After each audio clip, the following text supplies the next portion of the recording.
really appreciate you giving me the time and showing me a little bit of your life and what you dealt with, because it's easy to hear something in a story. But I appreciate you reliving this for a minute and showing me some of these pictures and memories from your night and your weekend.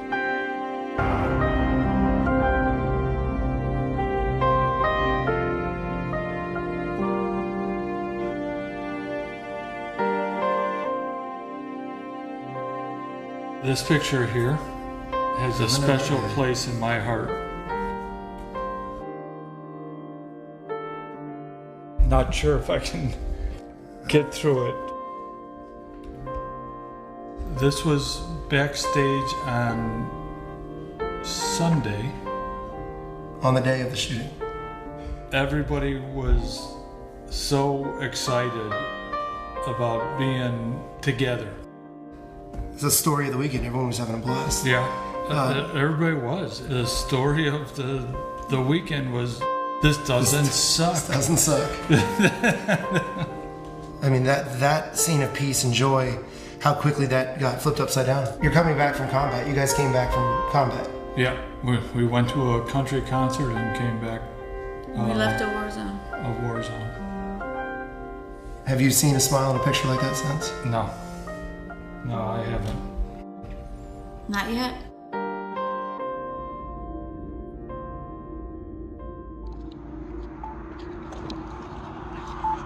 Rock sign is on to cross Las Vegas Boulevard to median.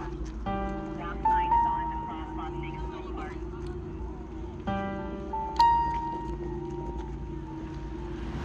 Well, guys, we're officially back. You're officially back. Yep. It's been how long? 1 year. To the day, almost. Be 1 year Monday.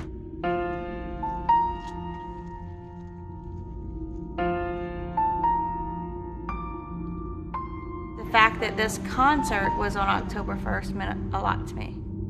My husband and I have always celebrated my birthday month. We don't buy each other gifts, but we build memories. The vibe was so happy, so vibrant. It was so many people crowded as close as they could get to the stage, and they spent hours upon hours just waiting to be close to the stage so that they can see Jason out to. He plays the first few chords, and the crowd knows what song's coming up next, and the crowd starts singing it before he even gets to it. The crowd was singing with him, and just absolutely amazing. We were all excited. We were standing backstage. We kind of gave a moment of pause just to appreciate Jason and the song that he was playing. And we had this stupid little hook that we would turn to each other and say, hey, today doesn't suck. Tonight doesn't suck. And that was our theme for the night. And it was just our way of saying, hey, we've come a long way. Let's live in the moment. Let's appreciate now. And we did. A couple hours later is when mayhem struck.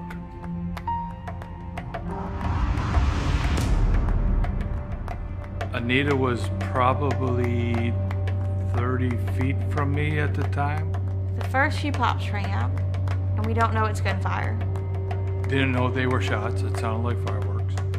I'm standing next to my friend, and he's so excited, and he says, my boy just blew the generator. Nothing was going on for the next probably 2 to 3 minutes, and then it was pop, pop, pop, pop, pop, pop. The music stops because Jason's team is pulling him away.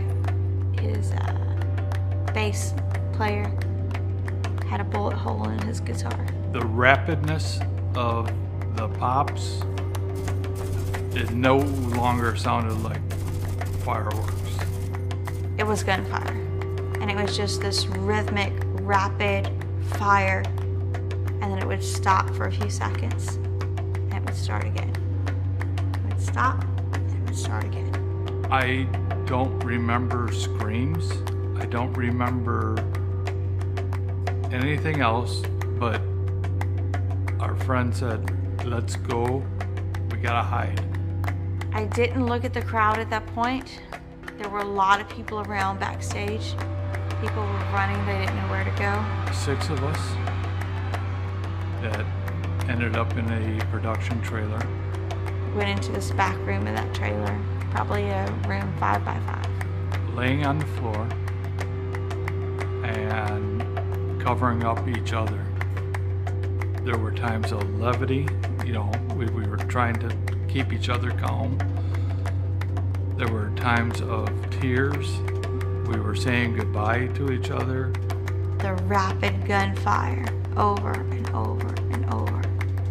It just was so much, and there were bullets flying through the trailer. I thought there was a ground shooter. I was waiting for him to walk into the trailer that we were in and just, we'd be done.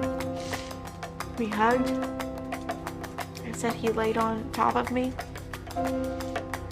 He said, you know, baby, the bullet comes through here, it's gonna go through me first. But the bullets that they're shooting are so powerful, it won't stop when it goes through me, so it's still going to hurt you. I said, I know. He's like, but it's gonna go through me first. And we're in this together. I did think about my children. I didn't want to surprise them or worry them. I texted my mom and said, just want you to know I love you and goodbye. And I don't think we're gonna make it out of this one. So Pete laid against the door to the room we're in, and he put his body in the way. And he said, if they're gonna kill us, they're gonna come through me first. He was being the strong one for everybody.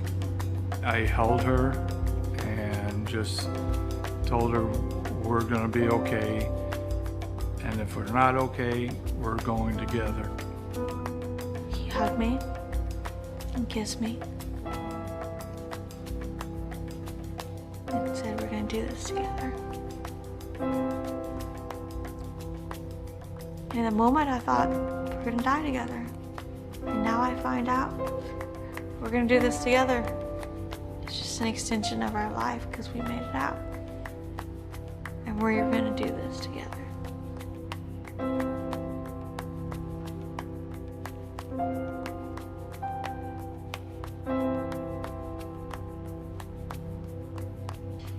I had my friend's arm and I was squeezing it so hard, and I thought I had Pete's arm. And I found out it was our friend's arm. So he made a comment and he said, you know, Anita, I play music for a living and I'm on stage a lot.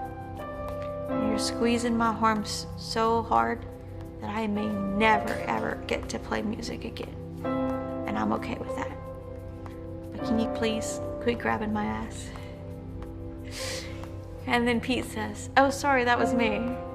Pete kept like trying to be comforting, and he was trying to rub what he thought was my side. And he wound up rubbing our friend's side. There was a knock on the door, and we were thinking, if there's a knock on the door, the shooter's not gonna come in and knock on the door. So there was a knock on the door from one of the Las Vegas police, and he said, you guys are not safe here right now anymore. The thing that haunts me is security said, make sure you have an ID with you. And I asked him, if we're finally being evacuated from here, why do I need an ID? And he said, there's still shooters, and we don't think you'll make it out alive. And we just need to identify your body. We felt safe because there were 6 of us. We felt safe where we were. When we were told it wasn't safe anymore, that's when panic struck in. We're trying to climb over the fence that was down on the ground. Anita's in heels. I'm in flip-flops, running for our lives. There's people laying on the ground, and people would take off their shirt and put it over the head and face of those who were gone. so that those of us who are running for our life don't stop and try to help them. I honestly didn't know I was safe until I was back here at home. But we had a suite at the MGM. And ironically, we had a balcony suite that overlooked the venue. But as daylight hit and we looked out, we could see so much chaos. We could see bloody boots, bloody clothes all over the sidewalk, trails of blood. And as you see that, you wonder if they made it out. I could see what the mayhem was out there, and my emotions just got the best of me, and I couldn't help but stand there and cry.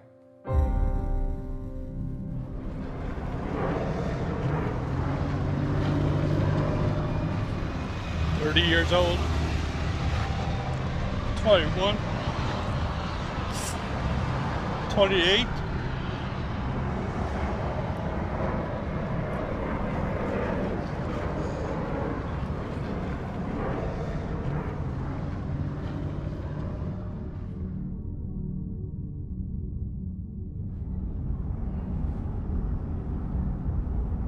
We were afraid to leave. We were afraid to stay. Packed up our Jeep. That was the longest drive back I've ever had in my life. So once we get back to California, we drive Monday, scheduled to go to work on Tuesday. I get up, get dressed on Tuesday, I go to the office, and someone drops a stapler, and I freak out. The noise reminded me of gunfire. It's a stapler. It's an office. It happens. And I realized I can't do this right now. I get a phone call from Pete. His office is sending him home. I wasn't not at work more than an hour when I got a phone call saying, you can't, you're not fit for duty. I said, you're not going home alone. I'll be right there. So I left as well. We came home. I don't know if it was that day or a day after or what it was, but we realized we can't get through this on our own. We need help. I know there's a big stigma about seeking help for mental health, but I want everyone to know there's no shame in getting help. And there are times when you need help. And we knew in that moment we needed help. I still have nightmares. I still have the night sweats. I still have the waking up in fear that something's going to happen. I don't remember screams. I don't remember much than the shots. I still can't hear the screams. I have that blocked out for some reason. My psychiatrist, psychologist, both of them are like, you're lucky. I don't feel lucky. There was a point in my life where I didn't think I was even going to survive. I was not myself. I don't get it.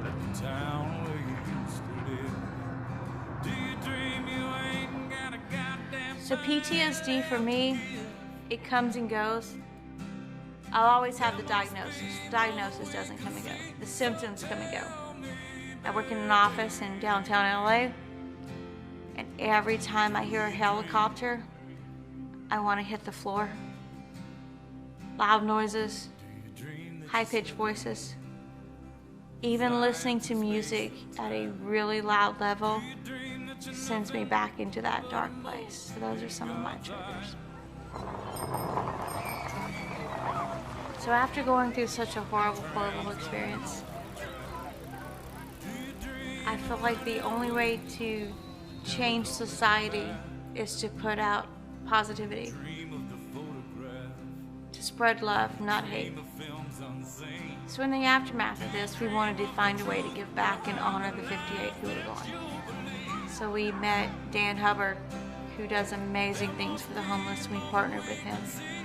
So my husband and I put together care packets to honor those who no longer have a voice in this world.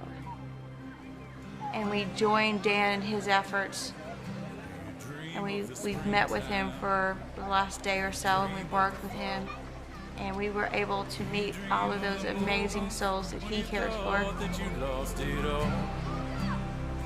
Do you dream of smoke? Do you dream of the fire? Do you dream there will never be a day when you're not tired? Do you dream of the blood? I wish I would have counted how many strangers I've hugged in the past year who were survivors with us. 22,000 people who were there. We just became this family. It's amazing to me, you meet a fellow survivor that you've never met, and you talk for hours and don't realize time has passed.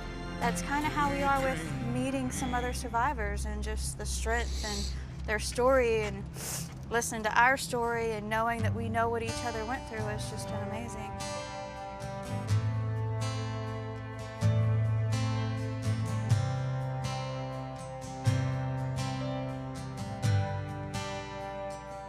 We went to CMA Festival, and random people would recognize our bracelets, our survivor gear, just come up to us and hug us and say, "Hey family, I'm glad you're here, glad you're alive. Just wanted to say hi and tell you I love you." I wish I would have counted the number of hugs over the year. It's been amazing. Strength only comes over time. We all try to be strong, but in reality, that's something that we got to build upon. But hope we all had from day one. And that is what this Route 91 family is about. To put more good in this world than evil. To choose hope over despair, light over darkness, love over hate. This is all acts of love, and it's just amazing how deep this love goes throughout this garden. It's sad, but at the same time, it's kind of healing, because it shows how much love there is despite all the hate that we saw.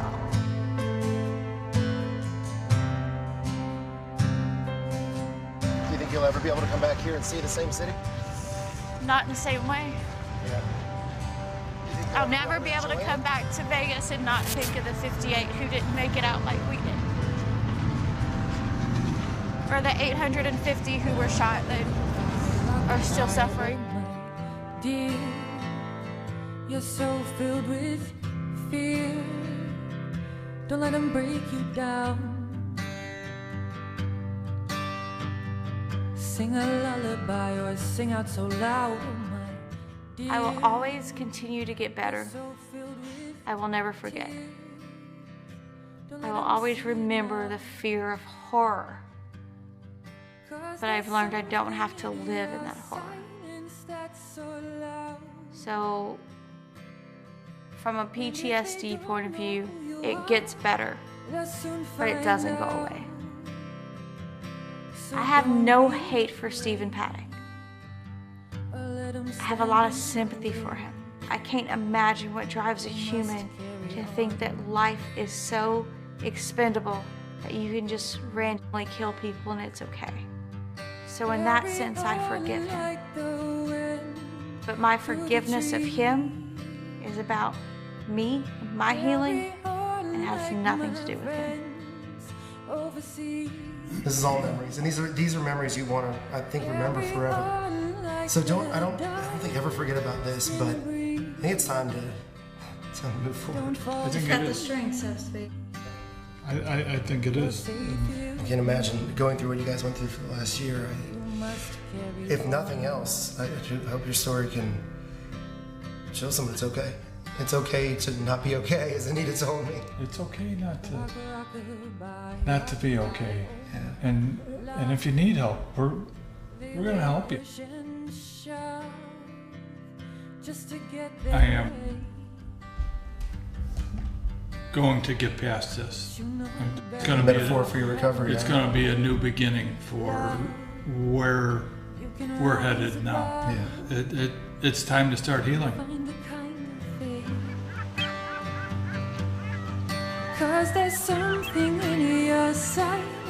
So a year ago, I had a lot of hate for what happened. And hate only breeds evil. So I'm taking this hate and I'm turning it into love. And I'm doing everything that I possibly can to spread love, because you can't end hate with hate. You can only end hate with love. Love wins. Love will always win. Carry on like the wind through the trees. Carry on like my friends overseas. Carry on like the dust in a breeze. Don't fall to your knees. You're safe here with me.